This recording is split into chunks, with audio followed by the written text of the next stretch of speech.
കൊടുങ്ങല്ലൂരിൽ വിദ്യാലയത്തിലെ പാചകപ്പുരയിൽ മോഷണം. കോതപ്പറമ്പ് വാസുദേവ വിലാസം UP സ്കൂളിലാണ് സംഭവം. പാചകപ്പുരയും സ്റ്റോർ റൂമും കുത്തി തുറന്ന മോഷ്ടാവ് അടുക്കളയിൽ സൂക്ഷിച്ചിരുന്ന പാചകപാത്രങ്ങളും അരി ഉൾപ്പെടെയുള്ള സാമഗ്രികളും കവരുകയായിരുന്നു. 5 ചാക്ക് അരി, കുക്കറുകൾ, വലിയ പാത്രങ്ങൾ, മിക്സി തുടങ്ങിയവ നഷ്ടപ്പെട്ടിട്ടുണ്ട്. പാചക സാമഗ്രികൾ മോഷണം പോയതിനെ തുടർന്ന് വിദ്യാലയത്തിലെ ഉച്ചഭക്ഷണ വിതരണം അവതാളത്തിലായി.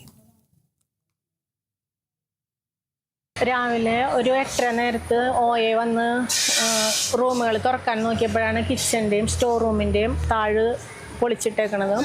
അപ്പോൾ ഉള്ളിൽ കടന്ന് നോക്കിയപ്പോൾ ഒരു 5 ചാക്കോളം അരിയും പിന്നെ വലിയ വട്ടകകൾ ഉണ്ടായിരുന്നു, ഉപയോഗിക്കാതെ വെച്ചിരുന്ന വലിയ വട്ടകകളാണ് അതിൻ്റെ മൂടി.